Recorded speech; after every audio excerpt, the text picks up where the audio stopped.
Today's chapter begins with our protagonist remembering waking up in an unknown cave 3 years ago. A system window opened in front of him, assigning him to a new class. He says he has seen this scene several times before, and besides this window, there were also monsters that appeared out of nowhere.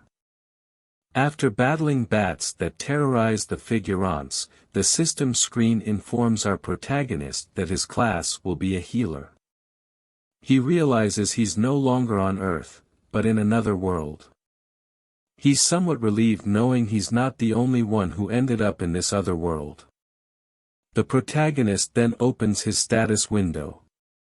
He notices something strange. There's a question mark at the end of his healer class. Meanwhile, the others who also ended up there are organizing themselves, although some are more concerned with returning home. The protagonist opens his abilities window.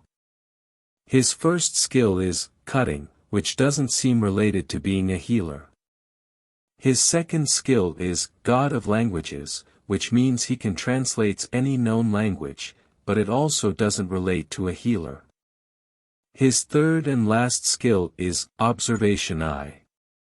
The description says the user's eyes can observe everything. After reading these abilities, our protagonist is very frustrated. My class is definitely a healer, but I don't have any healing abilities. It doesn't make any sense to him.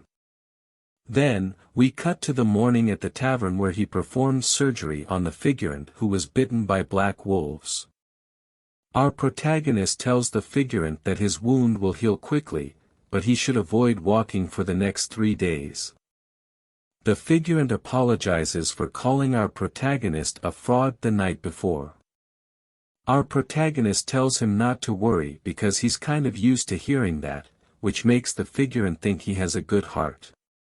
But then he continues, I love to see people who said shit about me begging to be saved. Never mind, thinks the figurant, he's a demon.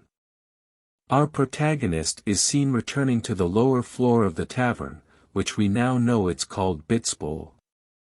He sits down and begins to write in a diary. He's been keeping a record of daily events since he arrived in this monster-infested, lethally polluted world, the Blue Continent. Suddenly, our protagonist hears a scream. The tavern worker, Julia, accidentally cut herself with a knife. He asks to see the wound. She answers, it's nothing, don't worry Mr. Kong.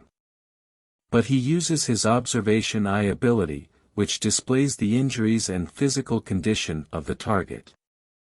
Our protagonist sees it's not that serious and then he uses an ability that we haven't seen until then, bleeding control. After taking care of the Julia's wound, he gains another experience point. We learn that he can spin a roulette or spend 20 points, and his current total is 103 points. He decides to spin the roulette 5 times. After the 5th spin, he gains a new ability. With this new ability, he can transform absorbed potion into energy and distribute it. Using this ability enhances the potion's effect by 30%. After eating, he decides to test this ability on a small strength potion. Distracted, he bumps into another figurant, who we'll call John. John gets very pissed. Our protagonist apologizes and tells John he restored his physical strength by touching him, so they're even. John, realizing our protagonist is a healer, tries to recruit him for his group because they need a healer. He says the mission will be to hunt rare monsters. Our protagonist asks about the reward, which John reveals to be 1.2 million gold, which makes our protagonist very interested. That's all for this chapter. Thank you for watching.